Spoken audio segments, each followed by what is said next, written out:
ndibaza twese turamaze kubyumva ngo naka yishwe n'inzoga. Hari umuntu ashobora kunywa inzoga vrema ukabona ukuntu ubuzima bwe busigaye buhagaze, ukavuga ati uyu muntu inzoga nizo zizomwicira. Kandi si ivyo gusa, tubona n'uburorero h'umuntu ushobora gusanga yaranyoye inzoga cyane agapfa, kuko n'abantu bakavuga ati umuntu yishwe n'inzoga kandi ugasanga bafise impamvu. Ariko kandi uramaze kumva yuko hari n'abandi bantu bamara igihe kirekire batanywa inzoga, nk'abapasiteri canke abandi bantu babayeho neza ariko batanywa akayoga, ugasanga haragera igihe ku bitaro bakaba bari ati noneho mwebwe murasaba yuko muza muranywa akayoga byibuze kamwe canke tubiri. Ibi byose nivyo tugiye kurabira hamwe. Rero bigenda gute niba vyo bishika ukanywa inzoga cyangwa se utayinywa? Uyu mwanya ni uwawe kugira ngo tuganire je nawe, icyo nkwihanurira, icyo ngukebura. Singiye kubuza inzoga kandi singiye kuhanura ngo unywe inzoga, ahubwo tugiye kuganira amabanga cyangwa se ukuri kuri ku nzoga. Ibibi ni vyiza byose tugiye kubibonera hano mu kiganiro cuno musi. Ubwa mbere na mbere rero kamanze nkwakire, welcome shika urisanga ahandi kuri YouTube, aho tuganira ibintu byinshi bitandukanye byagufasha mu buzima bwawe bwa buri munsi. Kuri no cyano tuganira ko ibintu byagufasha mu mutwe, mu mutima, mu mufuko ndetse no mu mubiri. Gahunda yacu ni imwe, tugerezwa kurondera uko dushoboye kose ngo turonke amafaranga, kuko twasanze ari cyo kintu cyonyene gisabwa mu bintu byinshi. Ariko rero ibi byose uburyo uronderamo aya mafaranga ukayarondera wirinze ibintu bitatu: ntugatakaze Imana kubera amafaranga, ntugatakaze ubuzima bwawe kubera amafaranga, ntugatakaze umuryango wawe abagukikuje kubera amafaranga. Numara kuronka ubufaranga naho bwabuke ariko ukabona byibuze burashoboye kugutunga, gerageza ufashe umuntu uwo ari we wese utitayeho ngo ninde, akomoka he, tuzohurira he, azomfasha iki. Oya, ibyo byose utabyitayeho, umufashe gusa kubera ko ubona ko akeneye ubufasha. Numara kumufasha ageze ngo agushimire, uze umusaba uti nimba ushaka kunshimira nawe uragenda ukorere ineza undi muntu byibuze umwe, nawe nagusaba ngo agushimire uze umusabe nk'ibi ndagusabye. Tuze cyane rero, reka nibaze ko umaze kumva impamvu ukwiye kwiyungamo n'umuryango wacu, kuko iki nico kivugo cyacu cya buri munsi cyaha aho tuganirira. Nimba rero utarakanda subscribe, please kanda subscribe, naho handitse sabone cyangwa subscribe bivana na ururimi ukoresha muri telefone yawe. Ndagushimiye rero wewe ubikoze. Njyewe rero bawagutegura ibiganiro nk'ibi ukongera ukabikugezaho, banyita L6 Sinde. Twagiye. Egome, inzoga irafise akamaro mu buzima nkuko tuva tubibona mu kanya.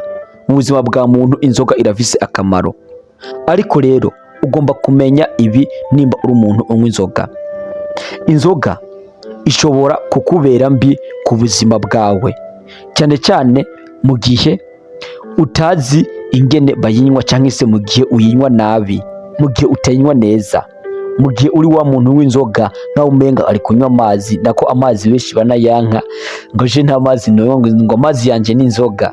Urazi ko bishika umuntu akavuga ivyo? Inzoga n'amazi naho bihuriye. Amazi ni ingirakamaro, amazi ni ubuzima. Umubiri ata amazi ntacyo wakora. Ni nka kurya, nubwo sinzi ko twese turiko turaganira hano, gusa utaza kubitahura gihangane ko wakanye icyo bita ibigazi. Mu gihugu cy'u Burundi ibigazi birahari, ko wakazi icyo bita ibigazi. Uri gukanya ibigazi usanga hagera igihe agasabwa amazi. Ari niyo mpamvu no mu mubiri wawe nimba wafunguye harakenerwa amazi. None ivyo nawe uravyumva, urabitahura. Amazi rero ni ubuzima. Hari abantu uzumva bavuga ngo rero ngo jewe ngo amazi yanje ngo ni inzoga, ngo sinkishira amazi ku munwa, ngo ninywera akayoga. Uko rero aba ari ukwihenda. Niko ndabwira ati inzoga zishobora kukubera mbi mu gihe uzinyoye nabi, uzinyoye ari nyinshi ku rugero rubi cyangwa se urugero rurengeje. Kuko mu nzoga ndogoma nkavuga ati nta ngaburo nimwe irimwo. Inzoga buriya nta vitamine y'akamaro irimwo. Iyo unyoye inzoga nyinshi cyane ibi birashobora kugutuma urwara cyane cyane mu gihe ari ibiyeri, bishobora gutuma ugira umubyibuho ukabije, bigatuma umubiri wawe utabalance, bigatuma umubiri wawe udashobora gukora nk'uko wahora ukora kare. Inzoga nyinshi zishobora gutuma urwara indwara zitandukanye zo umutima cyangwa se indwara zifatiye impande y'umutima, kuko inzoga naho aha hantu irahakarira cyane. Umaze gukoronizwa n'inzoga, ndazi yuko nawe ubizi, iyo ikintu umaze kugira umugenzi kiragukoroniza. Iyo umaze gukoronizwa n'inzoga rero, kenshi na kenshi biratuma n'umuryango haba induru, inzara, ishwano n'ibindi, kuko wowe icyo uba witayeho aba ari agacupa gusa. Abatama bamaze kumenyera akagara kubwira ati jewe hakubonye b'inzoga wonyima ibyo kurya. Ibi rero nibyo usanga byamya byawe mu muryango mu gihe inzoga yamaze gukoroniza umuntu kanaka. Iyo rero inzoga zibaye nyinshi mu buzima, biratuma ubwonko butiyumvira neza, bugacika intege, cyane cyane iyo uzinywa buri munsi kandi ku rugero utari rwiza, nk'uko nerengo kuva kera mbibabwira. Inzoga mu mubiri irafise icyo bita ubwononyi, ariko ibi byose biba mu gihe warengeje tutegise MOV.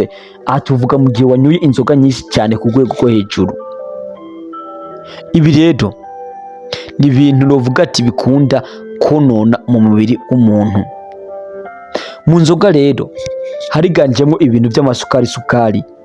Niyo mpamvu uzosanga abantu banywa inzoga cyane bakarigwa n'amadiyabete, kuko inzoga ziba ziganjemo ibintu by'amasukari. Irashobora kandi gutuma umuntu adakomera neza, amagufa ugasanga ni yangendegende nyene, nawe uwo mukubita yocagwa ukamusanga umuntu umenga na kababi yaraheze, kubera inzoga zirondesha, ziramara ibiro. Kandi inzoga zirashobora gutuma n'umuntu ataramba, apfa kare. Ugasanga umuntu apfuye kare kubera inzoga. Abantu nabo ngo nta nzoga zica umuntu, ni nka vya bindi ngo nta mazi yica umuntu. Ngo hari amazi yisha umuntu? Amazi arica umuntu, ariko ni ibintu biba indirect. Inzoga irica umuntu, ni ibintu biba indirect, kuko inzoga ubwa mbere na mbere hari urwego zigera kugasanga abasoda b'umubiri bacitse intege kubera inzoga. Igihe buri ndwara yose izoza izogufata kubera abasoda b'umubiri ntibari gukora neza. Malaria ikikwica cyangwa se iyindi ndwara, urapfuye. None ngaho umva isuruse yo gupfa ari iyahe? Ni ya nzoga. Nicyo kumwe n'amazi. Unyoye amazi yarimwe imigera, ngo amazi ntiyica. Iyo migera ikuguyemwo irakugwaje irakwishe. Bazovuga ko wishwe n'iki? Niyo migera, ariko sivyo.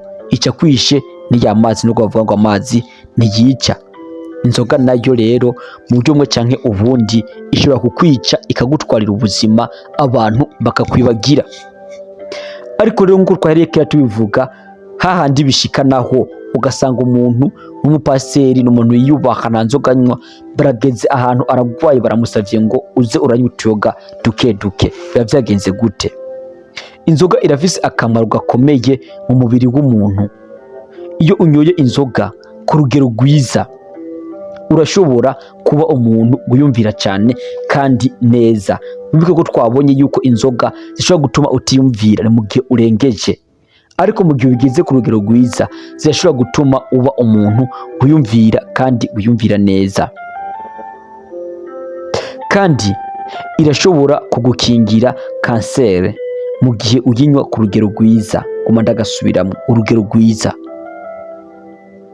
Ikingira kandi gupfa n'ingoga, kuko inzoga nayo iratuma amaraso atembera neza mu mubiri. Iyo amaraso atembera neza mu mubiri, urumva yuko n'abasoda baca bagira inguvu. Ibi rero bigatuma abasoda bakurinda indwara. Nk'uko twabibonye haruguru, inzoga haragera igihe gasanga yaciye intege abasoda b'umubiri, bigatuma ugwara kare. Navyo nivyo nyine ndakubwira, ni mu gihe wazinyoye ku rwego rwo hejuru, amaraso akirukanga cyane, maze abasoda bakagira ikibazo. Sinzi ko uriko urantahura. Inzoga twavuze ibibi byayo, aha naho turi kuvuga ibyiza. Muri make umenye neza yuko uburyo bwo kunywa inzoga atari kuzihebera ko ngo wame wazinyoye buri munsi, kandi atari kuziheba burundu ngo uzihebe ngo ntazo zose yakunywa, oya, kuko byose birakenewe, ahubwo ugomba kugira maximum. Maximum ni iminsi 3-4 mu ndwi, kuyinywa rimwe ku munsi, hama ukayinywa iminsi 3-4 mu ndwi. Ubwo ni urugero rwiza, ku buryo nubwo wowe wazinyoye atacuzo kugirira ngo zikononere ubuzima bwawe. Sinzi rero ko uriko uranyumva neza cyangwa se waba uriko uratara icyo ndiko ndakubwira. Ibi ni ibintu ngirakamaro ku buzima bwawe, ku buzima bwanje, ndetse ku buzima bwa benshi. Sinkubujije inzoga kandi sinkwanuye kunywa inzoga, toute excès mauvais. Bimwe nababwira muri video yaheze kare ati ugiye buke buke uratsindwa, ugiye cyane naho ugapfa kare. Muri make buri kintu cyose ntugikorera amwa yene niho kimera neza.